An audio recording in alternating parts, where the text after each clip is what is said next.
Salam, xoş gördük. Bugün sizə Excel-də VBA həllindən istifadə edərək necə maraqlı bir avtomatik hesabatların və yaxud hər hansı bir proyektin hazırlanmasını göstərmək istəyirəm. Bu kiçik bir nümunədir sadəcə olaraq. Nümunənin adı Visitor Registration Form adlanır. Deyək ki, bu hansı hallar üçün uyğun ola bilir?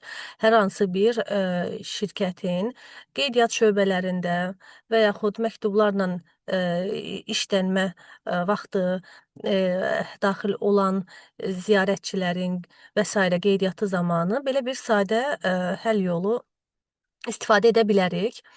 Eee, necə baş verir prosesi izah eləmək istəyirəm sizə. Deyək ki, görünüş olaraq istifadəçi, yəni əməkdaş sadəcə bunu görür və burada gördüyünüz boz rəngdə xanaları sadəcə qeyd edir. Eee, qeyd olunan sahələrə uyğun olaraq visitor, məsələn, hər hansı bir şirkətə şəxs gəldi. Həmin qonağın adı, soyadını, telefon nömrəsini və s. Hansı məqsədlə gəldiyini, kim tərəfindən qəbul olunacağı kimi məlumatları daxil edir və burada belə bir bizim artıq kontrol düymələrimiz var. Həmin düymələr vasitəsilə lazım olan yerdə sizin bir data bazanız yaranır.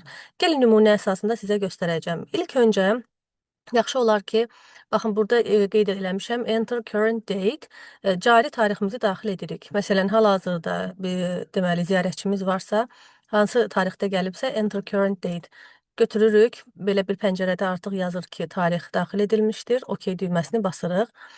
Qeyd olunan bütün bunların nəticəsi bizdə data adlanan data baza bir şitimizdədir. Baxın, artıq bu cədvəldə hər yeni daxil olan transaksiyaya görə yeni sətirlər yaranır.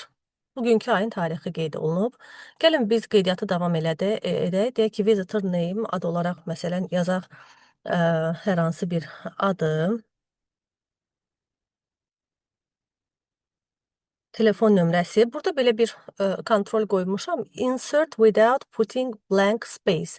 Yəni, heç bir boşluq lazım deyil, ehtiyac yoxdur telefon nömrəsini yazdığımız an. Çünki burada custom format vasitəsilə bir format vermişik. Məsələn, deyək ki, əgər əməkdaşın, ziyarətçinin nömrəsi hər hansı bir nömrədirsə, bunu bu formada yazmaqdınız kifayətdir. Enter bastığınız anda artıq onu formata salacaq. Hardan gəlib, yəni hansı şirkətdən müraciət edirsə, bunu qeyd eləyə bilərik. Səbəbi nədir? Gəlişinin səbəbi nədir? Məsələn, training məqsədi ilə gəlib. Meeting person, əgər varsa, kimlə görüşəcək, yəni gələn şəxs kiminlə görüşəcək, onu qeyd eləyə bilərik. Məsələn,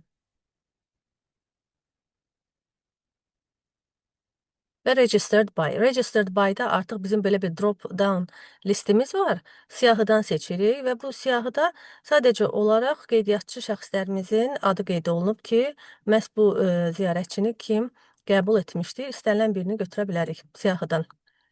Bütün məlumatları doldurduqdan sonra insert düyməsini basırıq.